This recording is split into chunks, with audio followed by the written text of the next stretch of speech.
Welcome everyone to the Town of Norfolk Board of Health meeting, December 28th, 2021. Let's see, I can read this to you. Well, originally the notice was hereby given that the Board of Health will meet in the meeting room 124 at Liberty Lane, but we elected to meet by Zoom. Access to this meeting is done via the Zoom online video conferencing, which you can access from the Town of Norfolk website, and then just go click on the Board of Health meeting and you will get the Zoom link. So you can view the meeting, you can join the meeting, you can provide comments while we are here. So I would like to welcome everyone and start the meeting this evening. Apparently we have no public hearings this evening. So our first order of business is our appointment. And is our appointment here? So Cassandra Bigness from the Healthy KP is supposed to be joining us. I see an Ann Barr on. I don't know if Ann is with Healthy KP, if she is going to be discussing this. Well, she's not unmuting herself, so. All right, should we postpone that till maybe later in the meeting?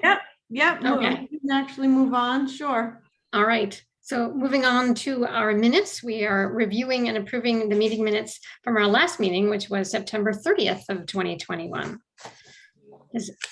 I made a couple of very minor corrections earlier today with just some spelling, but does anybody have any questions or comments about the meeting minutes? I have none. No. That is good. All right. So someone needs to move to accept the minutes. I'll make a motion to accept the meeting minutes of September 30th, 2021. Second. All in favor? Aye. Aye.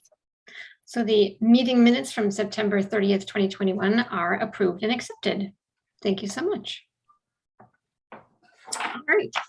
So our next order of business is to check into our new and old business. So we have our first is our COVID-19 updates.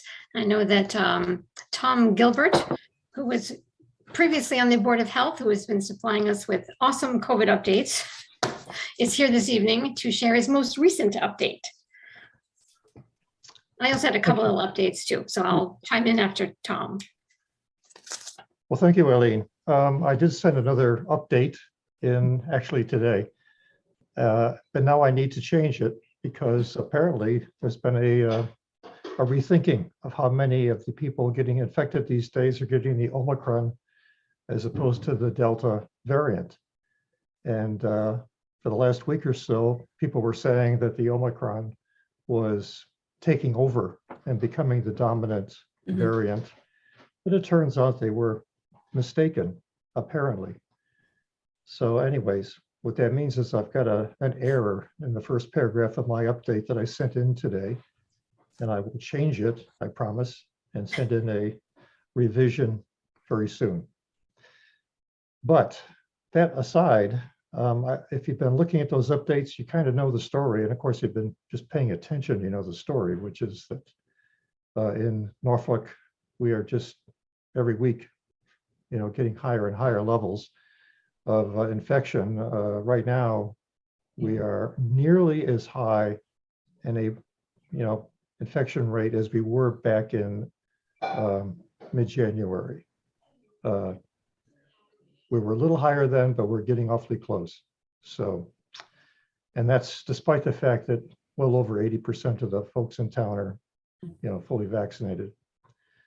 So it's kind of discouraging that this is not being, that the process has simply not been able to cope with either the new variants or a combination of the new variants, and still a 15% or so part of the population that refuses to get vaccinated. Anyway, if you folks have been reading these updates, I'm not sure if you have anything you'd like to tell me about ways they could be improved, things that should be added, subtracted. I've tried to keep them as, I guess, concise as possible. Maybe they're too concise sometimes. I need to add a little more detail. But anything you have to add to make them better, please feel free to exchange that. Tom, I Or I could- really appreciate the updates. I think the challenging thing is for the fact that the state still mixes the prison population with the town of Norfolk. So we really can't get a great idea of how many males are actually immunized versus the females, although the females have a very high rate of immunization. The other question, I know, even though the rates are going up, we're not hitting the hospitalizations like we did in past. So I think even though we're still getting kind of walloped with COVID, people are now getting much lesser symptoms. Right. So I think that's a good thing. The other challenge is the CDC and their new guidelines that people only have to quarantine for 5 days, then can be tested. And if they're negative, have to quarantine for the full 10 days. I think the challenge is, especially with healthcare workers, that they're narrowing down the length of time people are out because it's impacting not only healthcare, but also businesses like the airlines and things like that. My concern is that we're going to see a bigger spike because we're now lessening the time that people are out of work, and that they're back into the main population. So. Yeah, the CDC in their announcement yesterday didn't reference the point about this being a combination of health related, but also workforce related. Yeah.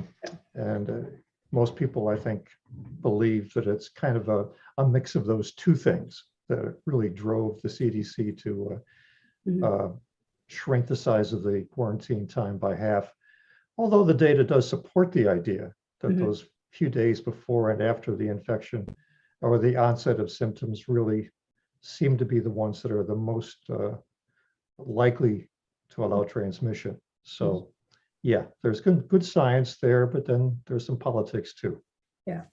And then the American Heart Association, who's now recommending that a healthcare worker, if a patient who has COVID is having a cardiac arrest, that the healthcare workers don't take the time to actually don PPE, that they should just go into the room to resuscitate people.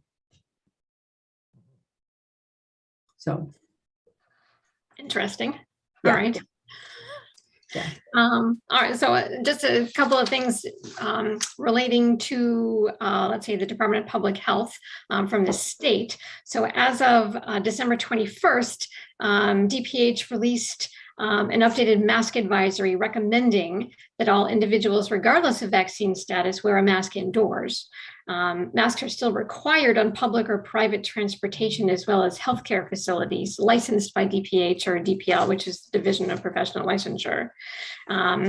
As of December 22nd, our town, thanks to Blythe, we are now requiring masks in all town buildings, regardless of vaccination status, which includes all visitors and employees if they're not at their own personal workspace. So that was new. That's posted on the website as well. I attended on December 23rd, on Thursday, the Metropolitan Area Planning Council. We met online, and they have an interactive map, which is kind of interesting. And what it details is what communities are requiring masks and which ones aren't. So there's 3 different levels. There's one who require indoor mask mandates for public spaces. Boston is also now requiring proof of vaccine to enter restaurant, gyms, and other public venues. They also have an indoor mask mandate because I have to wear a mask all day. The second level of mask mandates is just an indoor mask mandate in municipal buildings, which we are going to be upgrading, hopefully, our color on the map to from the color that we are now. And then the third level is no mask mandate, but following state and federal guidelines. So there are kind of 3 levels within our communities as to who is following what recommendations, which apparently is pretty confusing.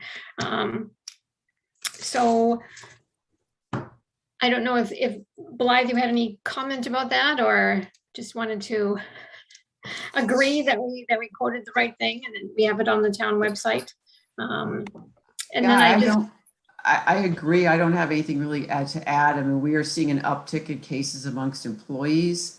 And so that's very concerning to us because most part, we have the ability to stay safe in our buildings, but just so much out there that I guess it's impacting people no matter what you do. So I foresee we're going to stick with the mask mandate in our buildings for the foreseeable future. We're really encouraging employees just not interact at all with each other if possible while they're there. I guess the next step that the board could consider is whether you want to try to have a mask mandate of all types of businesses and public places, though that that could possibly help, but it's hard to enforce or expect business owners to enforce. So. Yeah, that's been a challenge that we've had previously. So I think at this point, it's becoming kind of more of an individual choice as to whether or not people are wearing masks to go inside. I was curious as to, and we have our public health nurse here, I was curious as to whether Franklin or Rentham had made any decisions about what they were doing either in their municipal buildings or in their retail establishments. Rentham has not mandated masks for public buildings as of yet. I don't know about Franklin. Okay, just thought I might check on that. And yes, I think, Tom, you made a great summary on your and on what you submitted of the different needs for isolation times and quarantine times and exposures with vaccines. I wrote myself a little Post-it note, but I think you summarized that far better than I did. But it's confusing, and hopefully people are able to figure out what's happening and what they can do to keep themselves safe. Actually, Eileen, can I ask a couple of questions of you all, including the nurses? Right now, anyway, I assume that our schools are like the Rentham schools and are on a kind of test and stay policy when it comes to infections showing up in the student population. Is that true?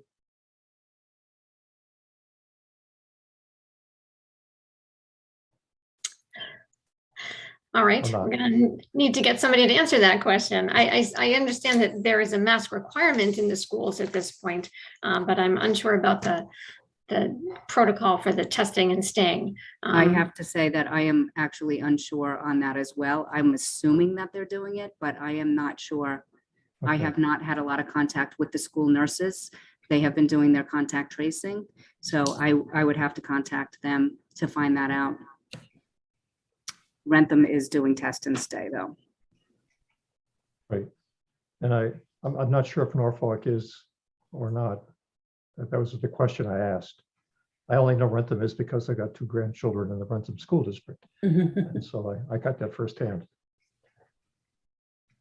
I would say they probably are, but perhaps, Betsy or Janine could check with Ingrid tomorrow and just let you guys know. Sorry, hi everyone. I know that King Philip Middle School is doing test and stay. They're in Norfolk. I currently work with Dot Pearl, who's the wellness director and orchestrates a lot of these COVID clinics. Thank you, Cassandra. I appreciate that. Eileen, can I ask another question? Oh, please, feel free. Are we getting information about the people who are testing positive? Are the nurses getting that information?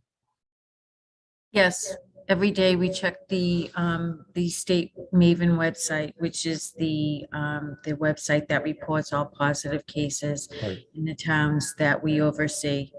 And we call each positive case to discuss any questions they might have or concerns, and to educate them on how they need to isolate and how long they have to isolate, and things like, questions, websites, and any type of resources they might need. Well, be it food or any community resources that would help them. Thank you. And the last thing, which is not really from my updates, is just a question for the board, and actually Blythe already asked it. And that is there any thought about the idea of revisiting back in the spring and this last winter when we were basically telling everybody in a public place and indoors to get your masks on? The reference was made to how difficult it was to enforce, but I'm not so sure it was that difficult. People really did seem to go along. Certainly the people working in those stores wore their masks. And it seemed to me that at least the stores I went into, that the clients were, or the customers were pretty good at it too. It might take a little encouragement. Yeah, we had one business that the person did not wear the mask, and we had a long discussion regarding that. And I think that, you know, again, if we do a mask mandate, how is it going to be enforced? That's my question. Otherwise, it's just something that makes people feel good that we did a mask mandate. But if we really can't enforce it, it's no different than what we're doing right now. I mean, I think we could, you know, put out something that states we strongly advise people wear masks when they go indoors. And I think that if a private retail, you know, retailer suggested that you couldn't come in without wearing a mask, I think that certainly is appropriate. So I don't know whether, I mean, I agree with you. I think it'd be great to do another mask mandate, but I'm not sure that at this point in COVID, whether people would be able to handle that in a mature manner. Yeah. Well, I was thinking just the signs in the front, you know, on the front window or door indicating you have to have a mask on. By themselves, that does an awful lot. And then perhaps for the few people who need to be reminded, they may or may not respond. You know, if they respond negatively, well then now we got a problem. I know back when we first started this a year ago, Chief Stone was willing to become part of the enforcement process. And that could happen again, I suppose, if asked, but it really is up to the board to make that decision. I mean, if I could weigh in on that, I think that I'm talking to the chief several times about it. They would, you know, if called there, they would simply try to strongly encourage someone to wear it and you leave and go put one on and come back. I don't see it going to the quite enforcement stage. More, you know, they have their way of, you know, making people understand how important it is. And Chuck is very good at doing that, Yes. as are his people. So, yeah. So, Okay. Blythe, what's your opinion about that, being the town administrator and all? I think you know, anything we can do to strongly encourage, I think a statement by the board and an alert out to the businesses that, you know, we realize that it's not, you know, it's not required statewide, but we'd really like to see people follow that guidance would be great. I mean, we'd be happy. We made signs at town hall that says, you know, stop, mask required regardless of vaccination. I mean, we could certainly make more and hand them out to people if they want them, or email them to them, if that helps. All right, I appreciate that. I guess we can talk about that amongst the Board of Health and see what we can come up with for our decision. Thank you, Eileen, for the time. I appreciate it. Thank you, Tom, and we really appreciate your updates. All right, I seem to have lost my. Okay, so I think we are finished with our COVID-19 updates, and next we're going to have an update from Matt Tanis, our health agent. Maybe. Oh, Yep. There he is. Sorry, I'm having a little trouble with my video. I think the computer needs some updates. It was working a week ago and just went to turn on now and it's not working, but I will give you some updates, what's been going on the past couple months. I've conducted 24 routine biannual food inspections, 2 of which required some follow-ups. And that pretty much wrapped up the food inspections with the exception of 2 which I'm trying to make some appointments with their home kitchens for the year. Come January, I'll be starting the initial 2022 rounds of inspections for the food. I had one complaint-based food inspection, which also had an additional follow-up, and they are in compliance. I've had one housing inspection and one housing reinspection. The reinspection was from a past order letter from approximately a year ago. That's now in compliance. As part of the grant and the transition process, the food and housing inspections are all computer-based now, utilizing the computer and the iPad. Did some training on that for both sides, the food and housing. And so far everything's working really well. I'm really happy with the Food Code Pro. So that probably the two greatest aspects of it are just the ability to incorporate photos right into the violations, which takes away any questioning. And also there's no more multiple pages of inspection forms that you have to fumble through, to check off. So it just makes everything a lot smoother. The housing code software is still in its early phase of use, and has some bugs to work out yet, but so far so good. Just a couple minor issues that I've run into, but working with the software company to rectify those issues. Assisted back in October with some complaints regarding beaver concerns. I think that they've been squared away at this point. And also just recently started evaluating and starting to update the Norfolk's Mass Emergency Dispensing Site Plan, the EDS plan. And we'll be attending the Emergency Preparedness Coalition meetings going forward. The next one is the middle to end of January. So that's about all I have. If you have any questions. I was really interested in the Mass EDS plan because I know that Fran Sullivan, who was previously on the board, was very interested in that, as well as utilizing the Medical Reserve Corps in town to assist with that. Is that something that you are aware of that we have in town? Yes, I believe that the Medical Reserve Corps, I don't know too much. I just started to look into the plan and the resources available to us. I know with the collaborative, the coalition, which is multiple towns, there's additional MRC resources available. So I think going forward, I'll be looking into that and seeing what truly is available to Norfolk in case we need assistance. And the EDS plan itself, there were some updates made about a year ago. Still needs some adjustments and updates. So just working through the 145-page plan to make sure it's complete and accurate. Well, great, thank you. And again, we had a fairly active Medical Reserve Corps for a while, and then it kind of tapered off. But there's really some people in town that I know could give you a hand. Definitely. Great. Thank you very much. You're welcome. And Betsy, should we go to Cassandra in case she's got something else to do this evening?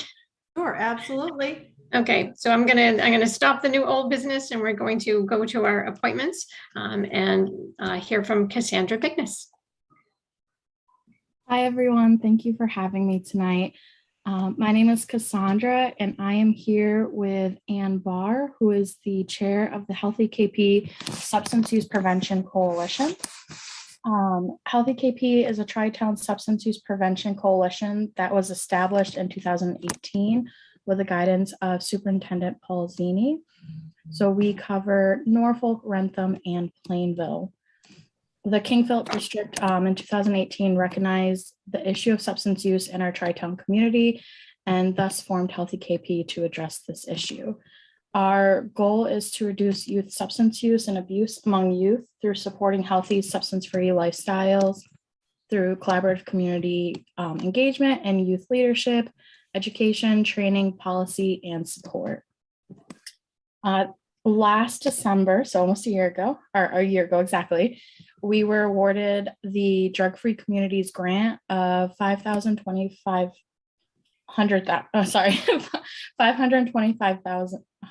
thousand, yes. So it's 125,000 a year. This opportunity is for 5 years, and we have a possibility of an additional 5 years. So I've been trying to work closely with the 3 communities or the 3 towns to engage as many people and students as possible. We've been slowly growing with COVID while trying to ensure we're not spreading or helping the spread of COVID. We did have a couple of successful events. One was outside, one was inside, and the students all wore masks. Some of the things that we've recently done, Ann Barr has done a wonderful job collaborating with Big Y. And I would love if she could tell you about that, if she's interested. I would like to tell you that the last 2 years, September, we find that September is the celebration, whole month for celebrating families eating together and all of the benefits that families receive if they all engage in having meals together. And we have had the first year, we collaborated with many different restaurants within the 3 communities, 3 towns, and we had a sticker campaign. The sticker, I'm just going to show it to you. It was placed on all of the outgoing boxes that people would order food or any doggy bags that people were bringing home. And it just stated that family meals matter and some of the benefits of having family meals, the emotional, the physical, and the mental. And the biggest caveat is bringing families, bonding them together. So we've done that the past 2 years. And this past September, we're lucky enough to partner with Big Y in Franklin and in Walpole. And we had partner signage throughout the stores stating that family meals matter and the importance of families eating healthy food and the physical benefits of being together. And it was very successful. So we hope to go ahead with that each year. And with that, trying to get more and more grocery stores and community members involved. Thank you, Ann. We've also done other events such as 5th Quarter, which was held after the King Philip football game back in October. We originally had approximately 250 students attend, and towards the end of the night, we had 100 students, and this was around 11:30. The purpose of this is to keep students from going out to parties and drinking or engaging in other risky behavior by providing them a fun and safe alternative on the weekends. All of these events that we're doing are free for students, and it's important because they do provide that safe alternative for students to engage with one another in a fun and safe way. We have many more things hopefully that we can plan. I guess we recently did a parent survey on their perception of youth substance use. Hopefully in the early springtime, we will have that data for the communities because it was for parents of high school, middle school, and some elementary parents within the Tri-Town area. And the results are definitely interesting and worth knowing in our community. Does anyone have any questions?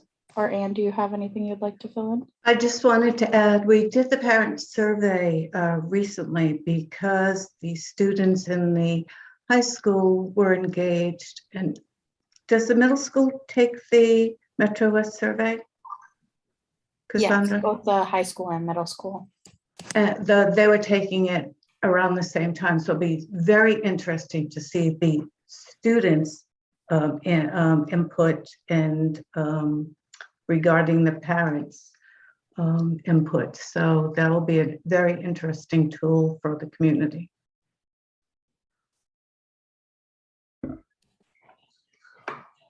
Well, thank you very much. And that sounds very, very interesting. It's amazing to hear what you guys are doing. And I think it's really important work, especially with those aged children. So thank you very much for all your input. Appreciate it. Okay, thank you very much. Thank you for Take having me. care. Thank you. Bye-bye.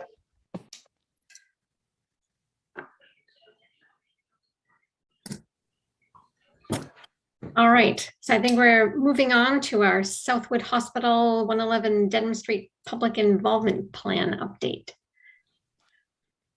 And Well- I suspect that's from Andy. Yeah, I'll take it from here. Yesterday, the phase 2 comprehensive scope of work was entered onto the DEP website. It's a very short 12-page document, and honestly, 3 of the pages are the table of contents, the cover page, and a map. So it's really pretty minimal. I've read it once. The document doesn't address areas other than what's known right now. So that's a first question that has to go back because of the time that's passed from the assessment, and a lot of the areas that had been previously developed even 80 years ago aren't even looked at as part of this document. So the Public Involvement Plan group has about 20 days to get some comments together, and we'll probably revisit many of the other comments they had prepared for the LSP of record back 8 months ago or so. So it's a case of just reminding that these are the areas that need to be looked at.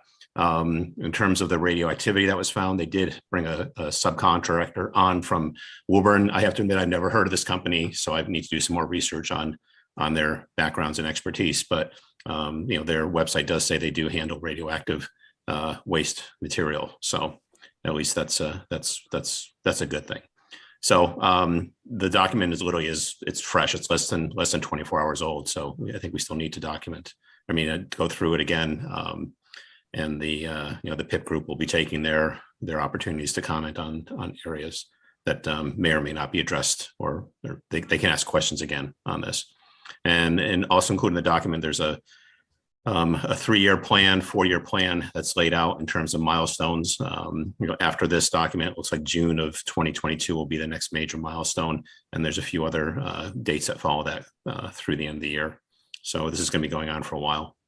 So, but the PIP group did meet with Blythe, Rich McCarthy, members of the planning board. I attended as well, and did my best to try not to say anything and listened a little bit.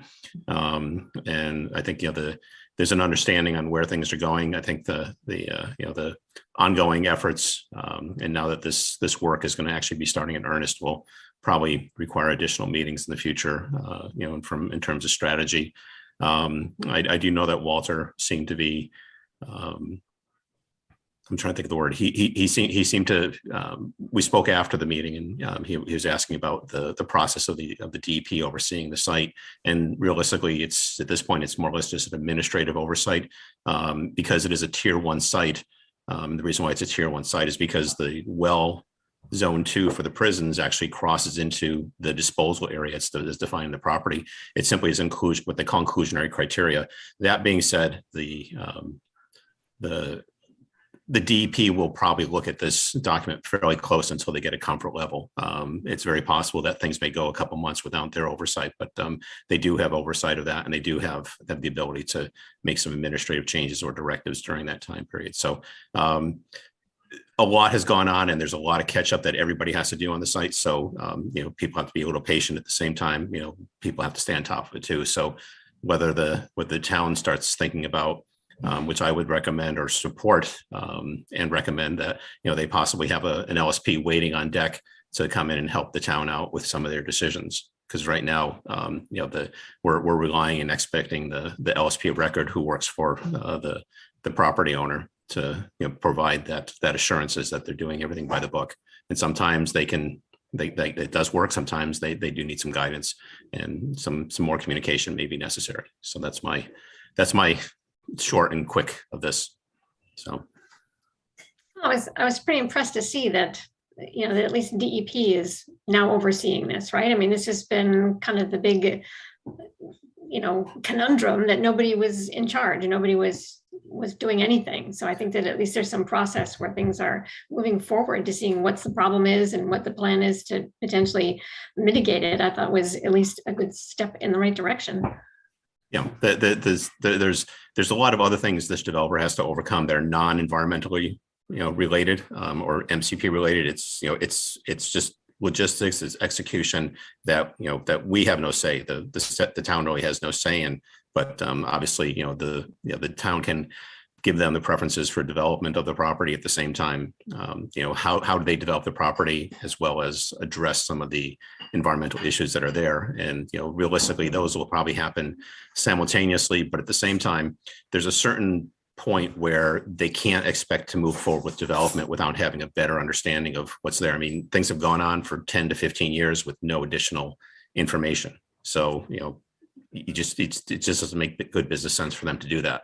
And they need to bring this up to speed. So I think the next 6 months you'll see a lot of activity and try to get get that understanding at a certain level where everybody feels comfortable with it. And if they do start trying to develop the property, and there are still data gaps and holes, then that's where I call it the hired guns are needed to support the town's decision. Well, thank you for that report. Anybody else have any questions or comments? Thank you, Andy. All right. Sadly, I think you might be on the hook for the next one as well, Andy, because we're going to discuss the property update. Yeah, I can make this quick. The EPA report that was done really is pretty lacking in terms of giving any direction or guidance as to where this property should go or what the town should do next. They were very careful in how they worded certain things, such that they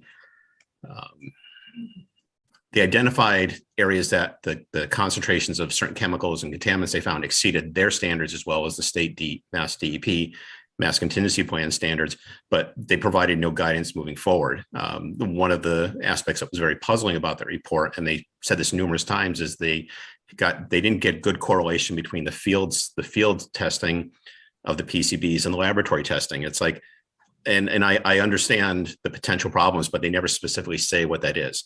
If you quickly skip to the conclusions on this property, they said that it doesn't rise to the level that the EPA is going to do any additional work out there, but they never say what those criteria are. So it's you're kind of left hanging there. They did a lot of testing and a lot of sampling. What they should have done, at least at a minimum, is go back to the areas they knew that there were extremely high levels of PCBs and at least sampled in those areas, but they didn't do that. And I don't know why. I know that the group that when there was a walkthrough earlier this year, I want to say it was April to May, they went out with maps and pointed out areas, and they did some of the testing, but they didn't do other testing. So I just don't understand why they came to produce these document that has a lot of holes in it.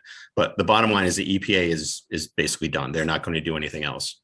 The biggest concern I have from the perspective of human health and risk to the environment is the fact these PCBs were detected. The original site, when it was reported to DEP, didn't include PCBs. So this essentially is a new condition that was found during COVID, which we'll give some people some slack that they probably should have been doing something a year ago, but they should have done something, and that constitutes essentially a new release because they have new data and nothing has been done. So the question is, does the Board of Health take the position that you have a condition here that the DEP should have addressed, or do we contact DEP and ask them what are they going to do about it, or are they going to issue a notice of responsibility to the landowners? And we already know that they're financially and they don't have the financial means to do any work out there. So there's a lot of stuff that has to be thought about on this property. But the bottom line is we're really no farther ahead, from before the EPA went out there to where we are right now, even with all this testing. So. All right. So where does that leave us in terms of what do we do from here, or who's in charge? Mm-hmm. Or are we all in charge? The financial inability statement that was issued to the DEP and was accepted actually is now well over a year gone. It's expired. It's only good for a year. So that's the first thing. The second thing is that the site had the release, the closure report, the permanent solution report was withdrawn back in 2018. And now we're going to come up to almost, it'll be 4 years in March. And essentially all timelines under the MCP are out the window. So, it probably may be beneficial to have a letter go to DEP saying, look, we've seen this, list all the things that we're concerned about. And I can draft specifically the letter with the specific regulatory sites and simply concentrate on 2 or 3 issues and then sort of ask the rhetorical question, what happens now if the owners don't have the ability to do work. I mean, the DEP can go in there and they do this routinely for sites with risk mitigation. And this is something that they could be doing here. And I just don't know if it's COVID that they're nervous about, or just not, it's just not a priority on their property, the property is not a priority for them. So I just don't know. I'm scratching my head on some of this, why they haven't taken a more aggressive approach. Do we have the ability as the Board of Health to present the DEP with that letter asking them to continue to? Yeah, it's our role and responsibility is to protect human health and the environment. I mean, that's one of the marching orders for the Board of Health. And we have, essentially while the town doesn't have standards for remediation, cleanup, and reportable concentrations and all that type of stuff, I mean, we have to follow the state regulations because they're enacted, and we can say, look, here's what we have, here's what should be done, but nothing's been done. And I don't want to pass the ball and make this a hot potato issue where they're going to be the ones responsible for it. But asking the question is a place to start, because if we don't do anything, it's just going to sit there. And I don't think the Mann family has the financial resources to do this quickly. I'm quite sure, given the nature of that company, they probably do have some finances somewhere. But again, are they in trust? I don't know. But we can, asking DEP is the place to start. Okay. Oh, I think Blythe has a question. Not a question. I agree with Andy's suggestion of the letter. I also might suggest that if you're going to send one, you send it also to Rep. Dooley and Senator Roush, and besides DP, and cast the net a little wider that this is really important to the town. They've got contacts, that we don't necessarily have. Might be able to get the needle moved a little bit more than it might otherwise move. Great. Yep. And Blythe, I do know that one of the concerns that was raised probably 2 years ago was the downgrading property status, town property that's located downstream, and that's an area that's never ever been looked at. Because and for the other members in the Board of Health, this goes to the question of during periods of flooding in some of these areas that there's known contamination. If that stuff was washed downstream, it's basically going to end up in City Mill Pond. Which is town property, and that's a concern. If the highest level of PCBs that was found was 350 parts per million, the state standard is 1, for notification. So obviously that's been exceeded. You try to get to 0 in some cases if you can. EPA action requires over 50. So the EPA should be doing something about that too. But until this is, I think we need to unfortunately go through the process and take a couple steps back to get to the point where we need to go. And this is not going to be an easy lift for anybody at this point. So. Do you need any help from anybody else within the town? Or is it something that you can do on your own? It's not going to be it shouldn't be the town's responsibility to go out and collect samples to support our case, but simply based on the information we have, we can generate and craft a letter to raise numerous questions and ask what the course of action is. But like I said, I think the biggest thing is the fact that you now have a condition that should have initiated a new release at the site, which was the PCBs, because that wasn't part of the original release back in the late 90s, actually late 80s, early 90s. So, and that's something we'll have to figure out. So bear with me, give me some time. I'm dealing with a spouse who broke her arm a couple weeks ago. So it's, Oh, no. there's been some time that's Sorry. been, we're muddling through it. So. Well, thank you very much for taking on all of the toxic waste sites in our community. I appreciate it very much.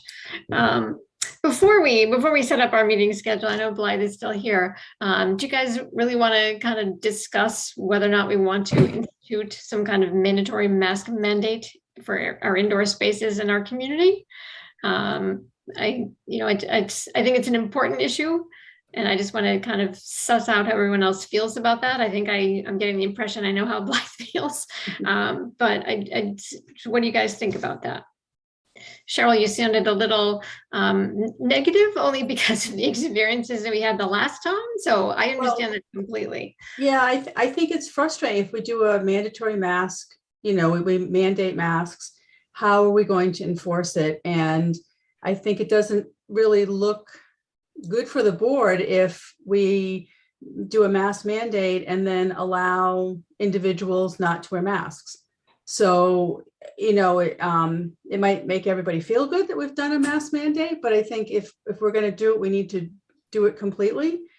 And that means that the business that we had issues with the last time, then they have to wear a mask if that's the case. So that's my frustration with it is, trust me, I'm a nurse. I live with a mask all day long, unless I'm sitting in my office. I firmly believe that people should be vaccinated. They should have boosters. I also believe that people should wash their hands after using the bathroom too, but not everybody does that. So, and what do we do with our police department's great, but are we really wanting to use our police department to actually potentially be exposed if you get somebody who's now screaming and yelling? I work in an inner city hospital and it's loads of fun when people are spitting at you and stuff. So, that's kind of where I come from. So do we just say, we recommend, like the state is saying, we recommend that you wear a mask, and that businesses who want to mandate it, they have every right to mandate it. So the town says anything that's, part of the town property, you have to wear a mask. But, again, we had issues with, one particular business that, we went through everything, and they said they had somebody who they had a medical reason not to wear a mask, but we could never get the medical reason. But no, I agree with you, and I understand your point of view. Again, I work in Boston, similar. So there's an indoor mask mandate everywhere. So we wear them at work as well all day. We had some COVID exposure this week. I was supposed to be on vacation and I had to work the other day, and I'm working tomorrow. So I get it. I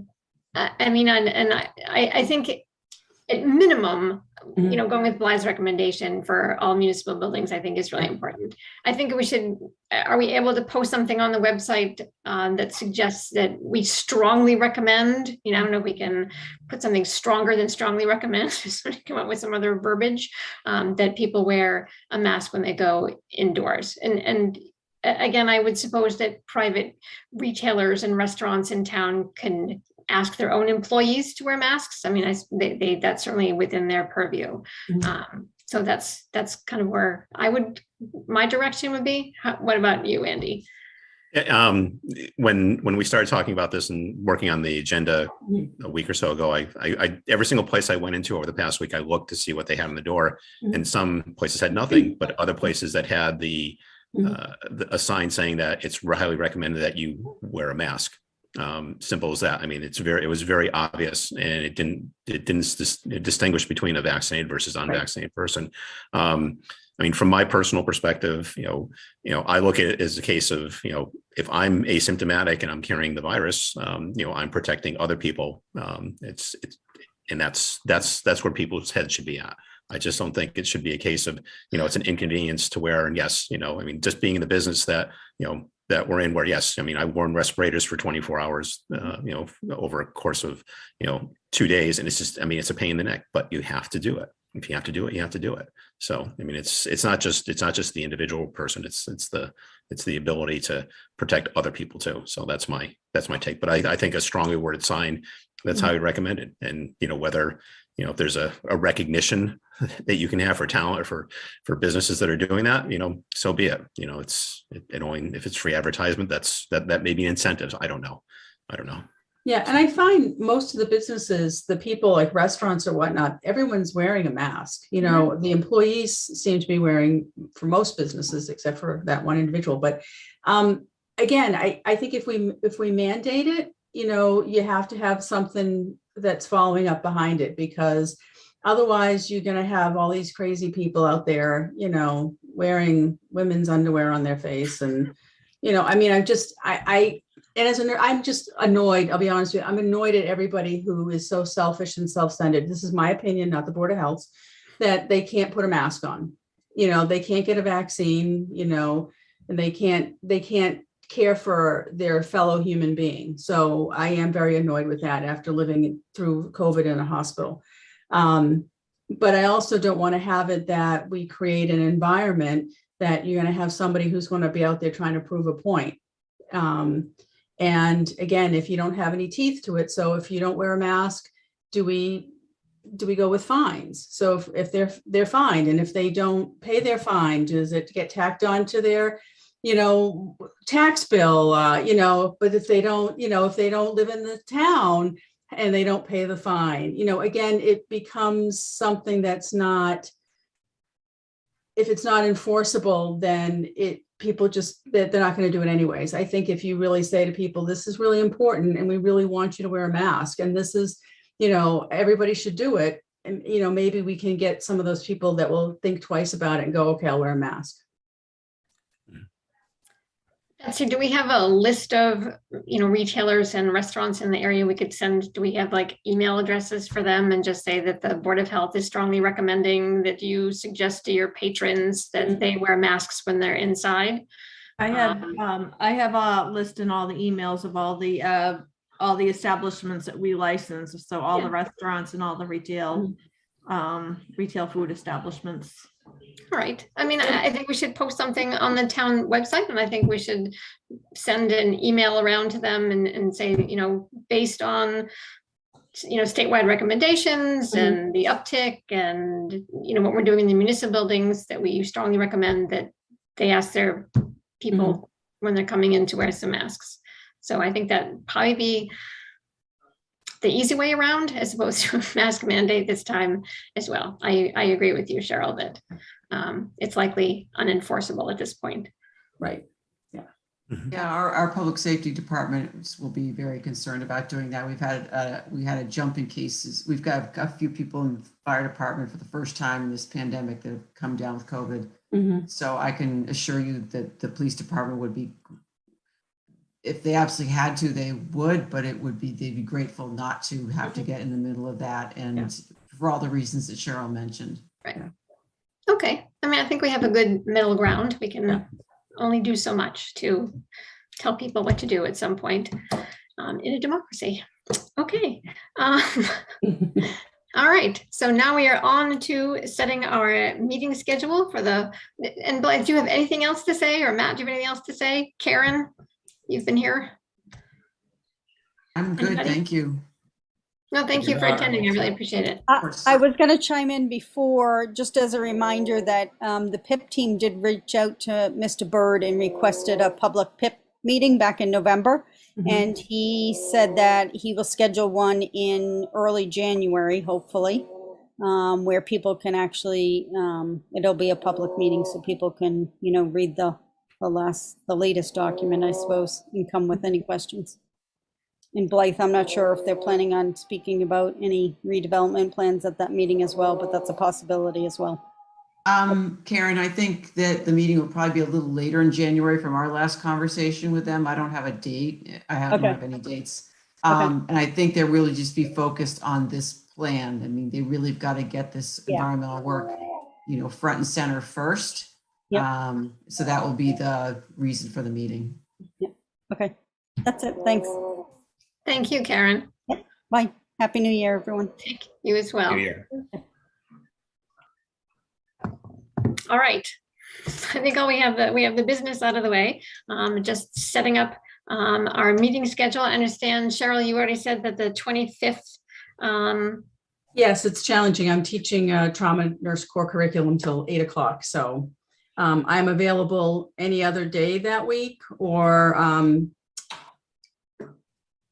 any other day. The 11th and the 18th for me are out for Tuesdays, but other than that, I'm pretty free.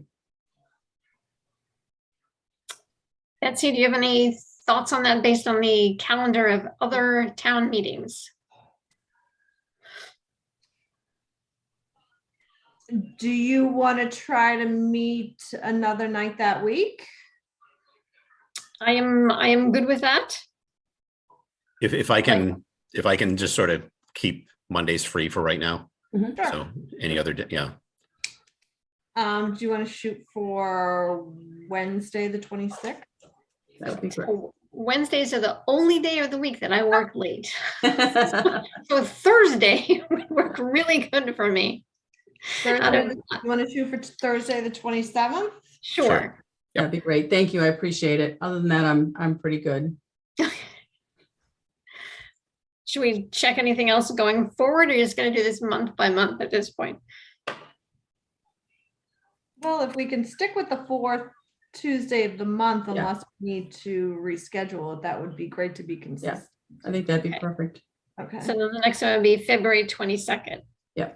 right. Okay. 2/2/22. 2/2/2. Oh, wow. Yep. Yep. Okay, awesome. Good. All right. Any unanticipated new business? The only thing that I want to comment, I actually did the Zoom call on open meeting law, and I would highly recommend to watch it.